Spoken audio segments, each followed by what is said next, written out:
कहानी की शुरुआत में हमें एक महिला से परिचय से होती है। वह अपने बेटे को गले लगा रही थी और उसे आश्वस्त कर रही थी कि यह केवल एक बुरा सपना है। इस महिला का नाम जेस है। वह अपने बेटे को आश्वस्त करती है, चिंता मत करो, मैं तुम्हारे साथ हूँ।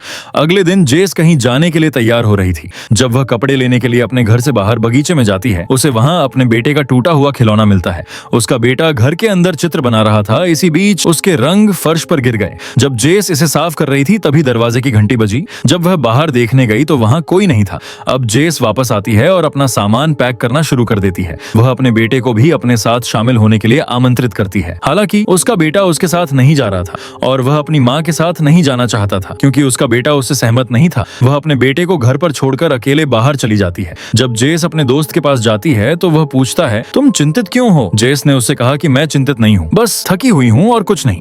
उसका दोस्त उसे अपने अन्य दोस्तों से भी मिलवाता है। जिस नाव में वे अपना अवकाश बिताने की योजना बना रहे थे उसका नाम ट्रायंगल था। जेस के साथ नाव में बड़ी संख्या में अन्य दोस्त भी थे। जहाज पर चढ़ने के बाद जेस सोने चला जाता है। वहां वह एक सपना देखती है जिसमें वह खुद को समुद्र तट पर पाती है। इसी बीच भयभीत होकर वह जाग जाती है। इसी बीच उसकी सहेली उसके पास आती है और पूछती है, क्या हुआ? वह कहती है कि मैंने शायद कोई बुरा सपना देखा है और कुछ नहीं। दूसरी ओर हम जेस के दोस्त ग्रेग को देखते हैं। उसका मित्र उसके पास आता है और पूछता है कि क्या जेस अपने बेटे को भी साथ लाना चाहती है, तो फिर वह अपने बेटे को इन कामों में अपने साथ क्यों नहीं ले गई? ग्रेग ने बताया कि उसने मुझे बताया था कि उसका बेटा उस समय स्कूल गया हुआ था। वह रविवार का दिन था और वह वहां कैसे जा सकता था? ग्रेग अपने दोस्त से कहता है कि तुम्हें इससे क्या लेना देना, अपने काम पर ध्यान केंद्रित रखो। कुछ समय बाद एक बड़ा तूफान उनके जहाज की ओर आने को तैयार था। ग्रेग कुछ मदद पाने के लिए दूसरे जहाज से संपर्क कर रहा था। इसी बीच उसे रेडियो पर एक लड़की की आवाज सुनाई देती है। वह कह रही थी कि वह हमें मार देगा और बचाएगा। बाद में उसका कनेक्शन टूट जाता है और वहां एक बड़ा तूफान आ जाता है। वे अपने जहाज को बचाने की कोशिश करते हैं लेकिन वह तूफान में डूब जाता है। उन सभी ने जीवन रक्षक जैकेट पहन रखी थी जिससे वे बच निकलने में सफल रहे। अब वे सभी अपने डूबे हुए जहाज पर सवार हो गए हैं लेकिन उनकी एक सहेली लापता हो गई और उसे किसी ने नहीं देखा। इसी बीच वे दूर से एक विशाल जहाज को आते हुए देखते हैं। वे मदद के लिए हाथ हिलाते हैं लेकिन वे सभी चुपके से उस जहाज पर चढ़ जाते हैं। जैसे ही जहाज उनके पास पहुंचा, वे अब जहाज पर चढ़ गए हैं लेकिन उन्होंने जहाज पर किसी को नहीं देखा। पूरा जहाज खाली था। जहाज को देखते हुए जेस ने ग्रेग से कहा कि ऐसा लगता है जैसे मैं पहले भी यहाँ आ चुका हूँ। जेस के अन्य दोस्त वहाँ एक तस्वीर देखते हैं। इस चित्र में यह जहाज दिखाया गया है। उसके साथ ही एक राजा की तस्वीर भी थी। इसके नीचे लिखा था कि राजा ने मृत्यु देवता से अपना जीवन वापस ले लिया है। उनका मानना था कि वह पृथ्वी पर हमेशा जीवित रहेंगे और अमरता की इच्छा रखते हैं। मृत्यु देवता ने उसे एक बड़े पहाड़ से एक बड़ा पत्थर लाने का निर्देश दिया है। यदि आप ऐसा करेंगे तो आप हमेशा के लिए शाश्वत हो जाएंगे। आप इस धरती पर अस्तित्व में हैं। और जब उस राजा ने पहाड़ से पत्थर उठाया तो पत्थर गिरना जारी रहा। ऐसा तब तक होता रहेगा जब तक राजा को अपनी गलती का एहसास नहीं हो जाता। वे सब एक साथ इतिहास पढ़ रहे थे। उन्हें वहां कुछ खनकने की आवाज सुनाई देती है। जब जेस का दोस्त वहां जांच करता है तो उसे जेस की कुछ चाबियां मिलती हैं। जेस अब उनके साथ थी तो जेस की चाबियां वहां कैसे संभव हो सकती थीं? वे सभी हैरान थे। इस बीच एक लड़की कहती है कि वह हीथर हो सकती है। वह उस युवती की ओर इशारा कर रही थी जो जहाज डूबने के बाद गायब हो गई थी। अब जब उन्हें विश्वास हो गया कि वह लड़की हो सकती है तो उन्होंने उसे एक कमरे में जांचा। जब वे कमरे में दाखिल हुए तो यह देखकर दंग रह गए कि वहां बहुत सारी संपादन योग्य चीजें थीं। ऐसा लगता था कि ये चीजें हाल ही में किसी ने यहाँ रखी थीं। जब जेस के दोस्त ने समय के बारे में पूछा तो जेस की घड़ी 8:30 पर रुक गई थी जबकि उसके दोस्त ग्रेग की घड़ी 11:30 पर रुक गई थी। इसी बीच जेस को अचानक कुछ ध्यान आता है। इस बीच वे जांच करने के लिए अंदर गए और उनके दो दोस्त अभी भी कमरे में थे। ग्रेग और जेस बातचीत कर रहे थे तभी उन्हें एक कमरे से आवाज सुनाई दी। वे कमरे की जांच करने जाते हैं। उन्हें शीशे में खून से लिखा हुआ संदेश थिएटर जाओ मिलता है। वे जांच करने के लिए थिएटर के अंदर जाते हैं। जेस अपने दोस्त ग्रेग को मना कर रही थी। उसने उसे जाने से मना कर दिया क्योंकि वहां खतरा हो सकता था। उसकी सहेली उससे असहमत होती है और थिएटर में चली जाती है। इस बीच जेस उस कमरे में वापस आती है जहां उन्हें ताजा भोजन मिला था।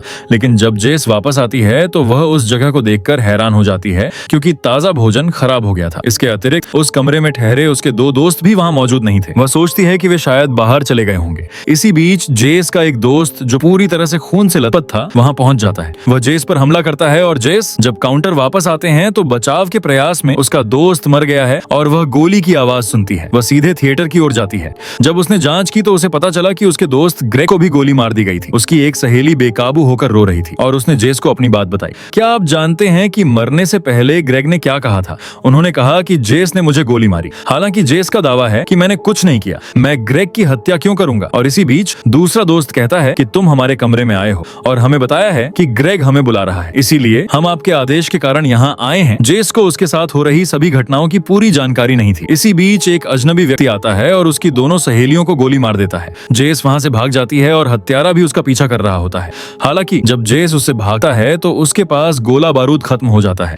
इस बीच जेस को वहां एक कुल्हाड़ी नजर आती है। वह कुल्हाड़ी अपने पास रखती है और इसी बीच हत्यारा उसके पीछे आ जाता है। जेस उस पर हमला करता है और उसे घायल कर देता है और पूछता है कि तुम कौन हो और क्या चाहते हो। इसी बीच वो उसे एक आवाज सुनाई देती है और हत्यारा कह रहा है, सबको मार दो और घर जाने का यही एकमात्र रास्ता है। बाद में हत्यारे ने खुद को पानी में डुबो लिया। जेस वहां पूरी तरह से अकेली थी। इस बीच उसे वहां कुछ आवाजें सुनाई देती हैं। वह जांच करती है और पाती है कि वही जहाज टूट गया है। हर कोई उस पर खड़ा था, जेस सहित। वे अभी भी सहायता की गुहार लगा रहे थे। जेस जो कुछ देखती है उससे चौंक जाती है और वहां से चली जाती है। इस बिंदु पर यह स्पष्ट हो जाता है कि जेस समय के चक्र में फंस गई है। उसके सभी दोस्त जहाज पर चढ़ गए हैं। जेस भी इस जहाज पर सवार था और छिपकर सब कुछ देख रहा था। जैसा कि हमने पहले भी कुछ समय पहले देखा है, वैसा ही कुछ घटित हुआ। उसके दोस्तों के साथ जो कुछ भी हुआ था, असली जेस ही थी जो यह सब चुपके से देख रही थी। वह सब कुछ देखकर हैरान रह गई। क्या वास्तव में उसके साथ यही हो रहा है? चिंता के कारण उसकी चाबी फर्श पर गिर जाती है और वह दूसरे कमरे में भाग जाती है। जब जेस को वहां असली जेस दिखाई दी तो उसे लगा कि वहां कोई है और उसकी सहेली उसके पीछे चली गई।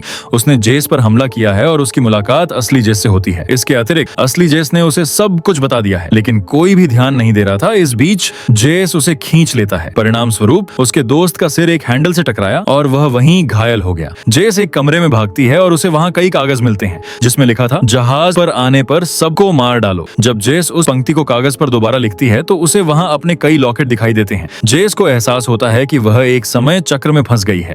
असली जेस तय करती है कि वह किसी तरह इस समय चक्र से बाहर निकलेगी ताकि वह अपने बेटे से मिल सके। जेस बंदूक लेकर सबको मारने निकल पड़ती है और इसी बीच उसका दोस्त उसके सामने आ जाता है। वह घायल हो जाता है, लेकिन जेस उसे अपनी बंदूक से गोली नहीं मार पाती। वह अपनी नकली जेस को देखती है जो उसके दोस्तों के साथ थी और तुरंत वहां छिप जाती है। उसने उस जेस को मारने की कोशिश की और इसी वजह से उसकी दोस्त वहीं मर गई। बाद में हम ग्रेग को देखते हैं जो मारा जा चुका था और असली जेस उसके सामने आ गई है। इसका मतलब है जेस ने ही अपने दोस्त ग्रेग को मारा था। जेस के दो दोस्त जो ग्रेग के साथ थे, पुरानी जेस उनके पास आती है और उन्हें अपने साथ ले जाती है। जब असली जेस उन्हें बुलाती है तो पुरानी जेस उन्हें उसे नजरअंदाज करने का आदेश देती है और वह उन दोनों को एक कमरे के अंदर ले जाती है और कमरे में ले जाकर उन पर चाकू से वार करती है, जिसमें जेस का एक पुरुष मित्र मारा गया था और जो मित्र बच गया था वह नियंत्रण कक्ष में गया और रेडियो पर सूचना दी कि वह हमें मार रही है और उसकी आवाज जेस के दोस्त ग्रेग ने सुनी, जैसा कि हम पहले देख चुके हैं। इसका मतलब है यहाँ एक चक्र पूरा हो गया है। ग्रेग ने इस बीच एक तूफान की आवाज सुनी। जिस लड़की ने नियंत्रण कक्ष में दावा किया था कि वह हमें मार रही है, असली जेस उसके पास पहुंच गई है, लेकिन उसे लगता है कि इस जेस ने सभी की हत्या कर दी है। जब असली जेस अपनी दोस्त का पीछा करते हुए जहाज में प्रवेश करती है तो वह अपनी दोस्त सैली के ढेर सारे शव देखकर चौंक जाती है। अपने आसपास जो कुछ भी हो रहा है उसे देखकर वह स्तब्ध रह जाती है। यह सब इसलिए हो रहा था क्योंकि उसने चक्र के पैटर्न को तोड़ने की कोशिश की थी। पुरानी जेस ने भी इस पैटर्न को तोड़ने की कोशिश की थी। असली जेस अपनी दोस्त सैली को समझाने की कोशिश करती है। पहुंचने के बाद नई जेस पुरानी जेस को पानी में फेंक देती है। इसी तरह सैली की मृत्यु हो जाती है। जेस अपने पूरे समूह को डूबे हुए जहाज पर एक बार फिर खड़ा देखती है और मदद मांगती है, जिसे असली जेस समझती है कि जब सभी मर जाते हैं तो एक नया चक्र शुरू होता है। यह समूह अब जहाज पर चढ़ता है। तीसरी बार एक बार फिर असली जेस को इस समूह को मारना होगा। वह एक बार फिर थिएटर में प्रवेश करती है और शीशे पर थिएटर जाओ लिखती है। वहां पहुंचकर वह अपने दो दोस्तों से जो ताजा खाने वाले कमरे में मौजूद थे पूछती है कि ग्रेग ने तुम्हें बुलाया है, जैसा कि हम पहले देख चुके हैं। जेस थिएटर में प्रवेश करती है और अपने दोस्त ग्रेग को गोली मार देती है। नई जेस अब उनके समूह की सदस्य थी। वह तुरंत अपने दोनों दोस्तों को गोली मार देती है। जैसा कि हम पहले ही देख चुके हैं, जेस एक अजीब हत्यारे से बच रही थी और अब फिर से वही होता है। नई जेस असली जेस से डरावने तरीके से बच निकलती है। असली जेस नई जेस के पीछे जाती है। असली जेस सोचती है कि अपने पूरे समूह और जेस को मारने के बाद वह इस चक्र को समाप्त कर देगी, लेकिन ऐसा नहीं होता। नई जेस ने असली जेस को पानी में फेंक दिया है। मरने से पहले असली जेस नई जेस के सामने यही बात कहती है। पुरानी जेस ने वर्तमान जेस से यही कहा था, सबको मार डालो और फिर यह चक्र शुरू हो जाएगा। थोड़ी देर बाद हम असली जेस को देखते हैं जो एक समुद्र तट पर थी। ये वही समुद्र तट था जिसे हमने पहली बार देखा था। जेस को ट्रायंगल जहाज पर सोते हुए एक सपना आया। वह अपने घर पहुंचती है और एक और जेस को देखती है। वह अपने बेटे को बगीचे में खिलौना छोड़ने के लिए डांट रही थी। जब वह अपने घर के अंदर देख रही थी तो उसके बच्चे ने उसे देख लिया। नतीजतन उसका पेंट फर्श पर गिर गया। इस पर घर पर मौजूद जेस उसे बुरी तरह पीटती है। इस बीच यह देखकर वह अपने दरवाजे की घंटी बजाती है। यह जेस घर में तब प्रवेश करती है जब वह जेस जांच करने के लिए बाहर जाती है। अंदर जाने के बाद असली जेस पुरानी जेस को मार देती है। उसके बच्चे ने यह सब देखा था जो हमने पहली बार फिल्म की शुरुआत में देखा था। वह अपने बेटे को गले लगाती है और उससे कहती है, ये बस तुम्हारा बुरा सपना था। असली जेस पुरानी जेस के शव को एक बैग में रखकर अपनी कार में रखती है। जब वह अपने बेटे के साथ कार में यात्रा कर रही थी कि अपने सामने के पर्दे से गिरकर मर जाती है। जब वह उसे दफनाने गई तो वहाँ कई थी। इससे पता चलता है कि इस जेस के आने से पहले वहाँ कई जेस मौजूद थी। वह अचानक बहुत हैरान हो जाती है और आगे बढ़ जाती है। उसका बेटा काफी चिंतित हो जाता है जब वह उसकी कार पर खून देखता है। जेस के भटकाव के कारण एक ट्रक उसकी कार से टकरा जाता है। वे एक दुर्घटना में शामिल होते हैं। हालांकि जेस और उसका बच्चा मर चुके थे, लेकिन जो जेस मरी थी वह असली नहीं थी। असली जेस बच निकली और एक टैक्सी ड्राइवर उसके पास आया। उसने पूछा, क्या तुम ठीक हो? उसने जवाब दिया, हाँ मैं ठीक हूँ। टैक्सी में बैठने के बाद असली जेस उसी जगह जाती है। उसे त्रिकोणीय जहाज में बैठकर जाना था, अपने बच्चे को वापस लाने के लिए, लूप को फिर से शुरू करने के लिए। टैक्सी ड्राइवर कहता है, मैम मैंने अपना मीटर बंद कर दिया है, क्या आप यहाँ वापस आएंगी? और जेस जवाब देती है, हाँ मैं यहाँ फिर से आऊंगी। जैसे ही वह जहाज के पास पहुंचती है, उसे अपना वही दोस्त दिखाई देता है। उसने पूछा था, क्या तुम अपने बेटे को साथ लाई हो? वह दावा करती है कि वह स्कूल के लिए निकल गया था।